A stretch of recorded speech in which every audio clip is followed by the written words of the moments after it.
Na ką, bičiuliai, tęsime toliau darbą.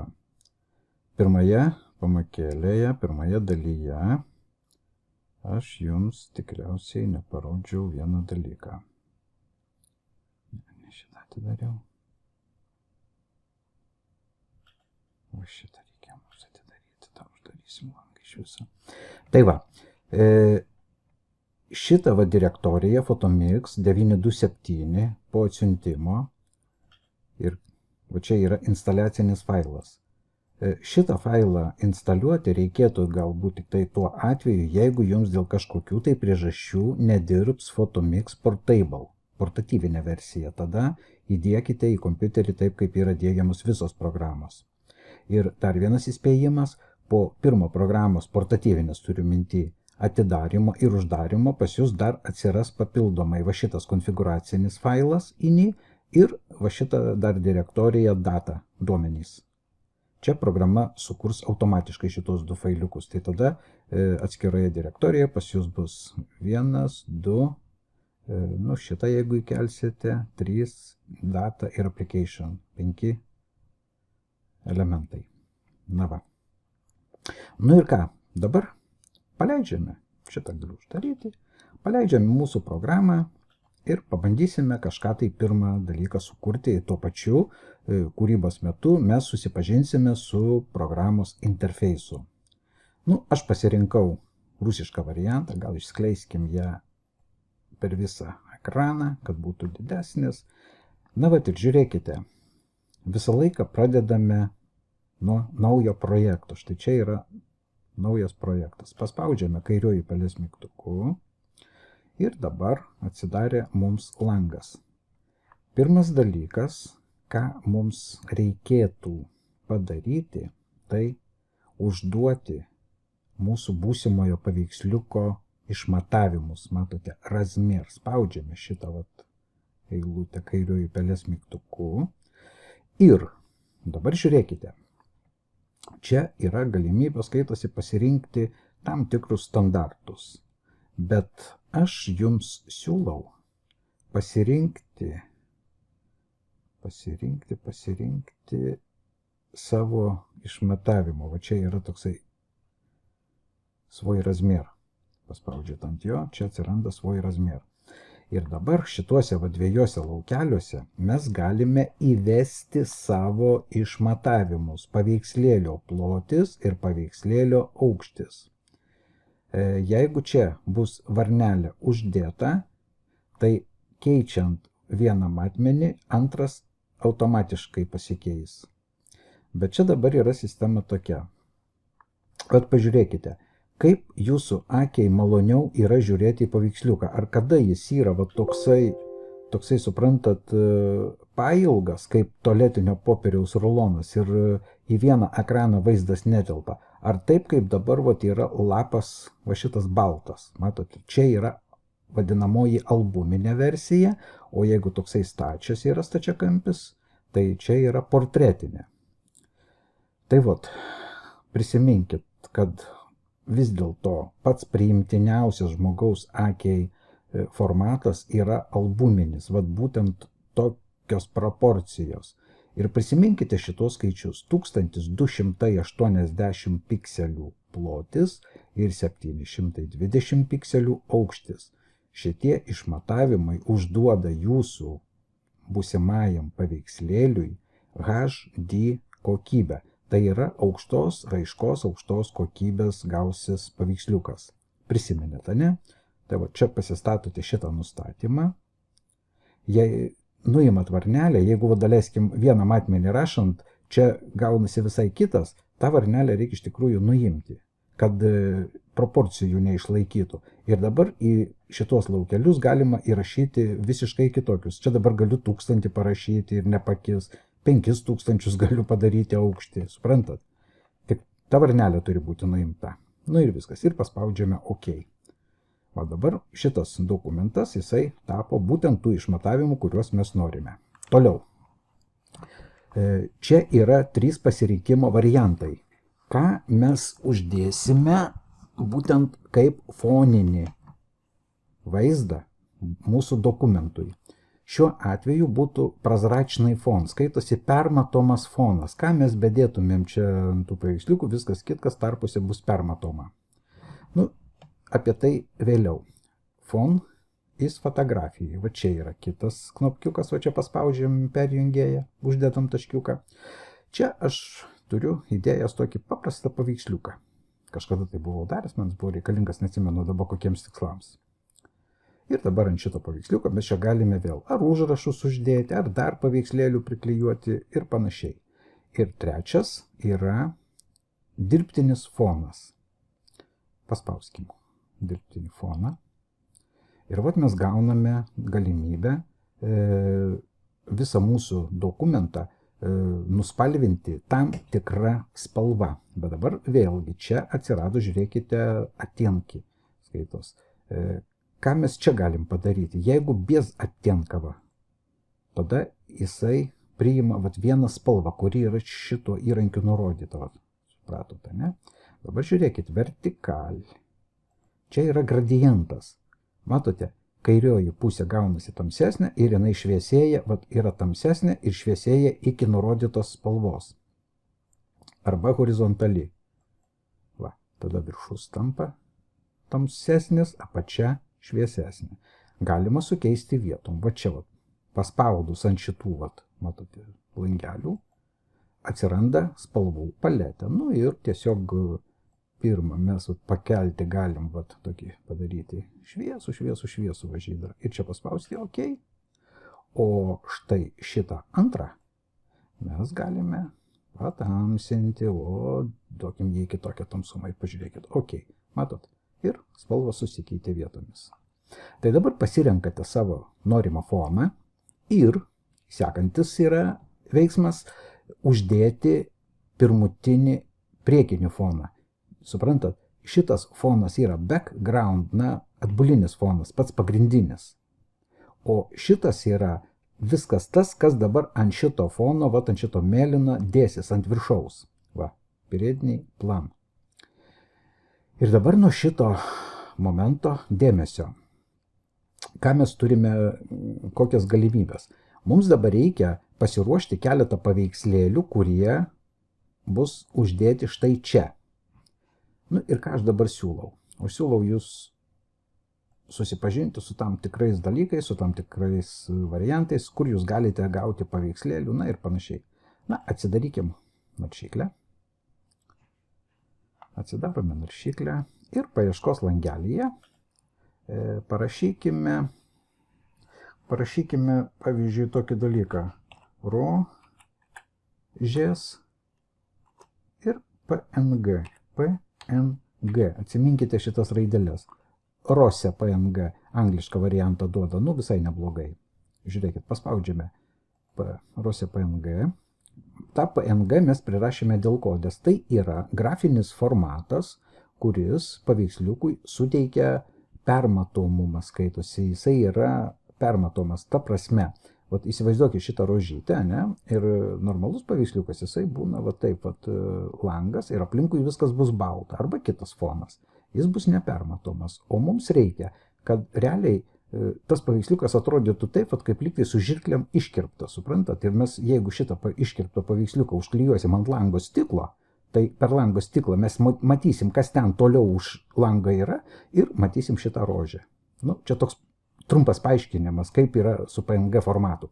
Nu ir dabar žiūrėkite, čia būtinai paspauskime vaizdai. Matot šitą nurodėlę? Ne viskas, bet vaizdai. Va. Paspaudžiame ant vaizdų ir dabar mums bus pateikta būtent vat, tokių visokių rožių formatai. Nu, pabandykim paspausti, žiūrėkit, va, didelė yra. Paspauskim. Ir dabar žiūrim. Taip, ko gero, šitas bus ne PNG. Tuoj aš jūs pamokinsiu, kaip suprasti, ar yra PNG formatas, ar ne PNG. Šiuo atveju, kaip matote, aplinkui rožės yra baltas fonas. Baltas fonas, atsiminkit visam gyvenimui, yra nepermatomas, jis yra baltas. Todėl pakeiskime kitą paveiksliuką. O PNG formatą jums kaip indikatorius bus va šita struktūra tokia, matote, kai šachmatinė lenta. Va. Jeigu jūs matysite šitos kvadratėlius, tai reiškia, kad šitas paveiksliukas tikrai yra PNG formato. Būtinai reikia paspausti iš tų ant mažų šitų eskizų, jums atsiranda langas toksai ir dabar, kad išsaugoti šitą paveikslėlį, spaudžiame tiesiog dešinį pelės mygtuką ant paveiksliuko ir susirandame nuorodą Save Image As. Išsaugoti paveikslėlį kaip. Ne nuoroda, ne copy link, ne save link, link as, nieko, bet būtent Save Image As. Išsaugoti paveikslėlį kaip. Spaudžiam kairiuoju pelės mygtuku šitą nuorodėlę ir čia nurodom, kur, aišku, darbastalis, rabočiai stol. Ir čia atsiranda darbastalio turinys. Ir paspaudžiame vardą. Mums suteikia automatiškai, bet mes galim šitą vardą tiesiog pakeisti. Parašykim koks nors 1.1. Čia iš principo nesvarbu, kaip jūs pavadinsite, svarbu, kad jisai turėtų kažkokį vardą. Paskui mes vis tiek tą paveiksliuką ištrinsim. Ir spaudžiame Save, sachranyti. Na va, mes turime dabar vieną, žiūrėkit, paveiksliuką. Įsitikinkim. Matot? Vaisai. Va, turim paveikslėlį. Ir ko gero, nieko nelaukiant, iš karto tą paveiksliuką pabandykim įsikelti savo į programą. Pasikeliam programą, paspaudžiame sekančią kortelę, pirminis planas. Ir dabar mes turime galimybę dvejopai įkelti tą rožę. Arba čia paspausti šitą vokelį su kairiuoju atkrait. Čia būtinai reikia susirasti darbastalis rabočiai stol ir parodyti šitą rožę su kairiuoju ir paspausti atkrait. Tai būtų vienas variantas, dabar atmėna. Arba antras variantas, tiesiog susimažinti langą, kad matytumėte darbastalį ir su kairiuoju pelės mygtuku užspaudus tiesiog atnešti ir paleisti. Suprantat, du variantai, arba per atkritį, arba šitaip. Toliau. Ką mes galime atlikti dar su šitais dalykais? Čia yra trintukas, galima aptrinti, galima maštabuoti, razmerkisti, spalvų ten nutrinti kažkokią tai dalį. Čia paskui dar yra keletas įrankių, kurie būtent esant šitoj korteliai gali tą paveiksliuką paredaguoti. Daleiskim, jūs įsikėlėte čia su baltu, nepermatoma, bet balta.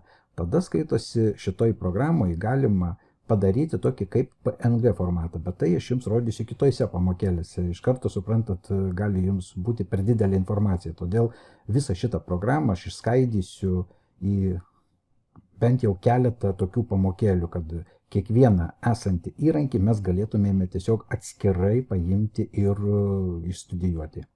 Daugiau čia pakol kas nieko nerodysiu. Tiesa, čia aišku, yra dar irgi išmatavimas, čia yra apkirpimas, čia, žiūrėkite, matėt, kas buvo? Apvertė horizontaliai.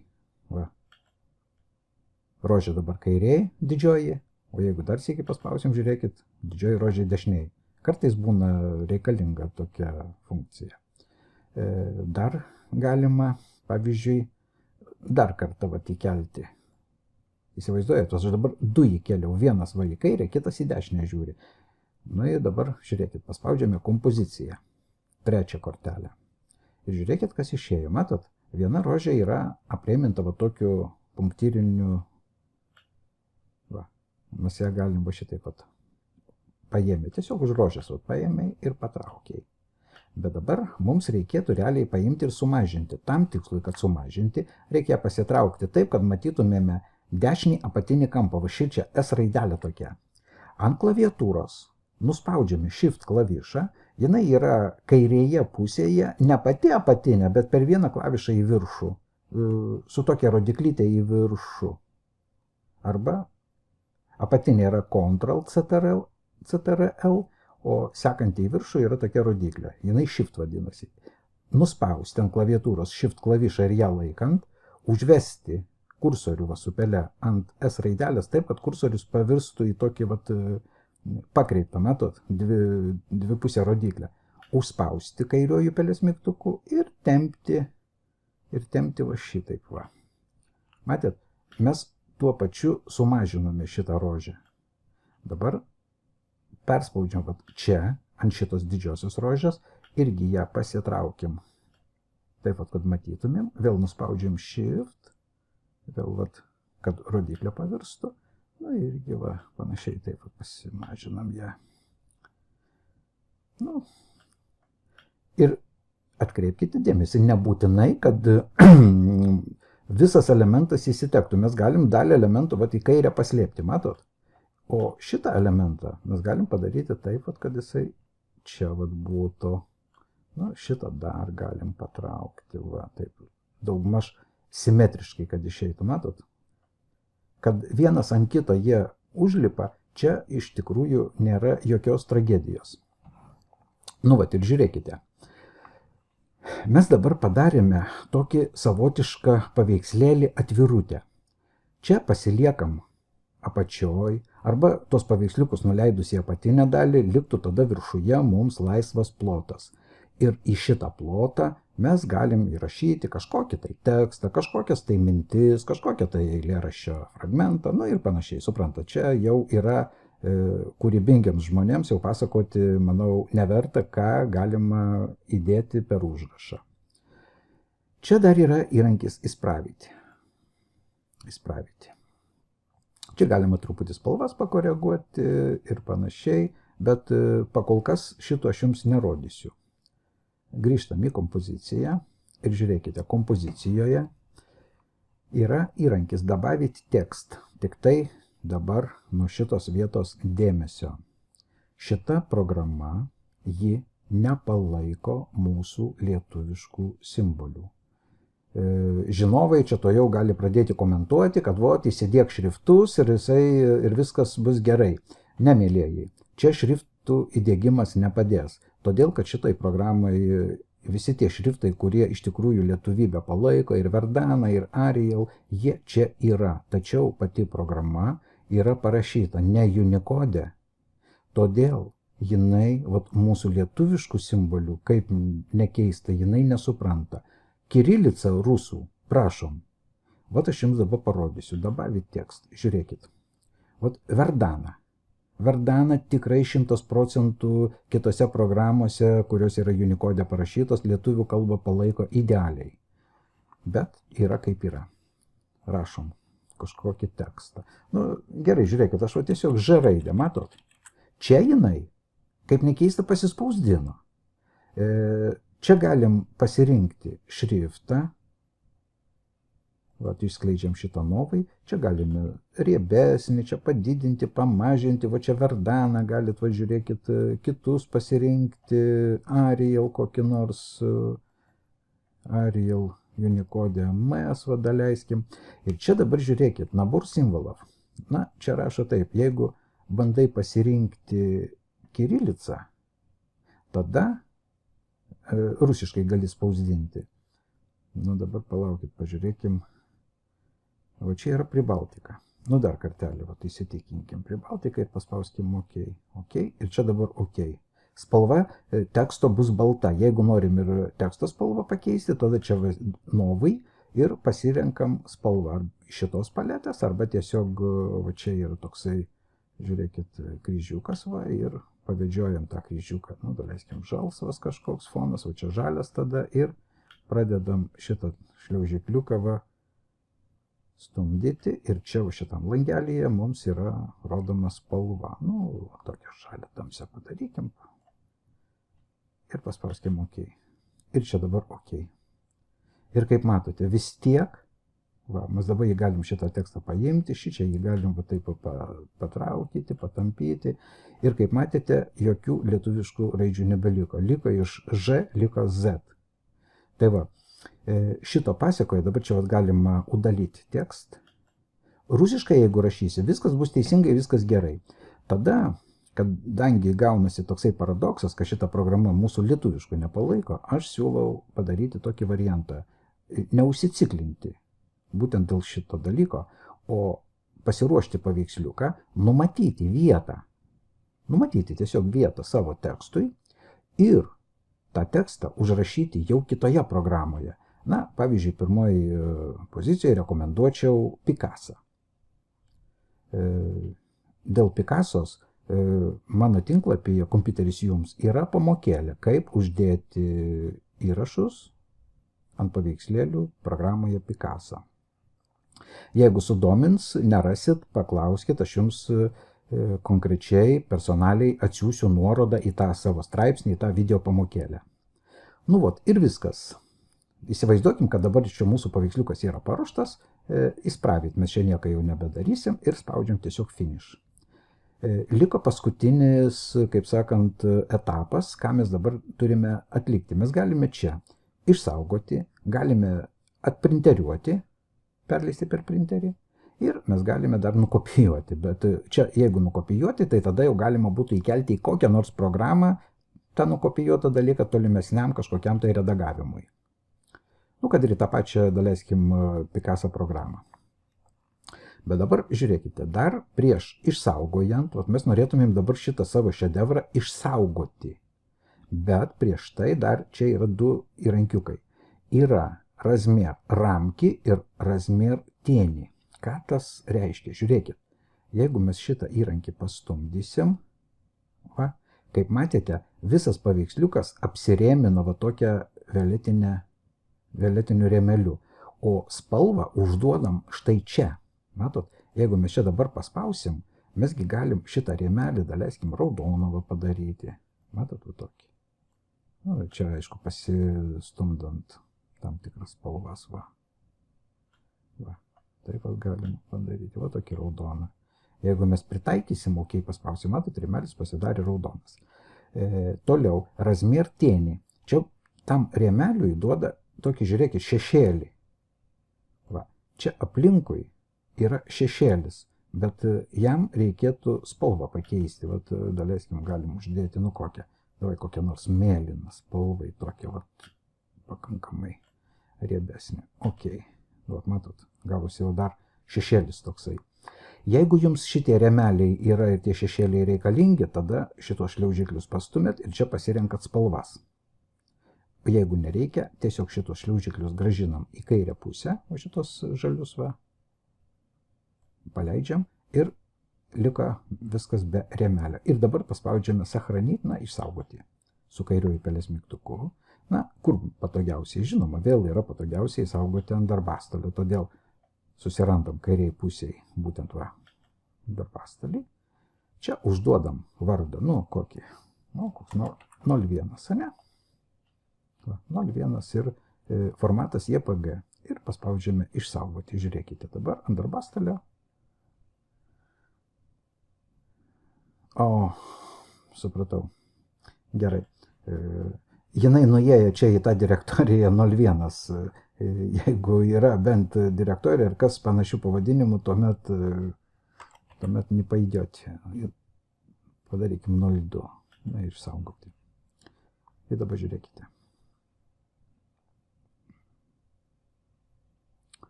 Dabar žiūrim, ką mes turim.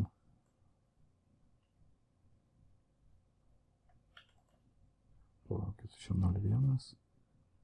02. Kodėl tu čia išbėgai? Nu, kaik čia. Movė tu. Tai yra movė. Jūs nežiūrėkit, aš čia tokią programą naudoju kopijavimui ir perkelimui. Nu, dar kartelį finish, dar sėki sachranit.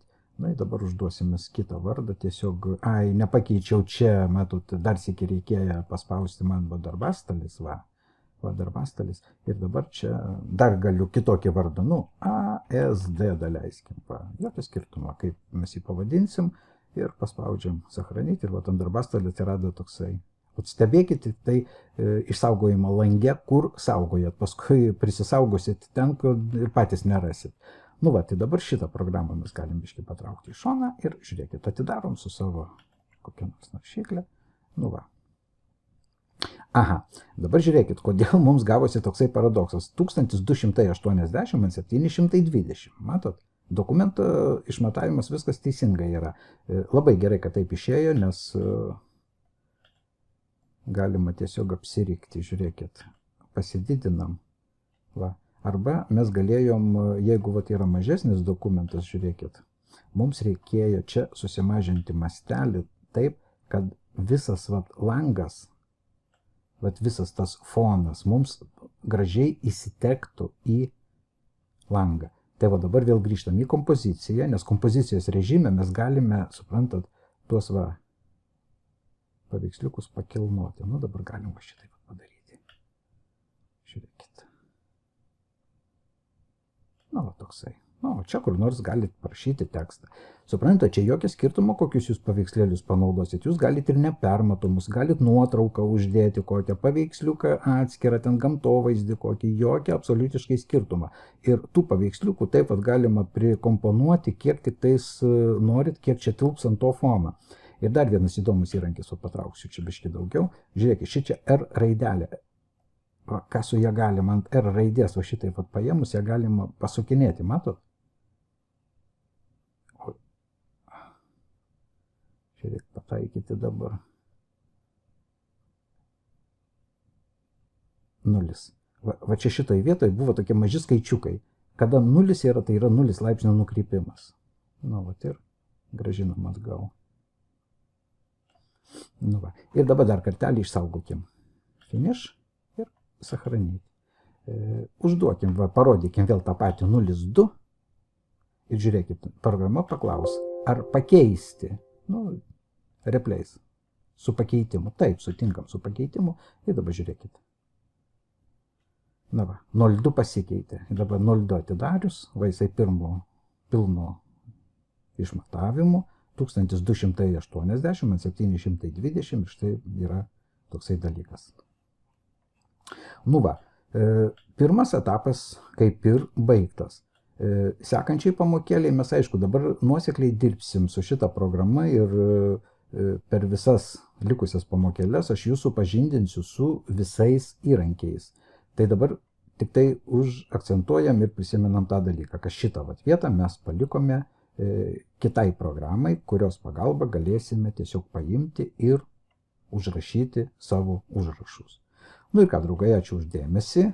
Pirma pažintis su programos darbo rezultatu baigta. Sekančiai pamokėliai sugalvosim dar ką nors. Viskas, iki sekančio.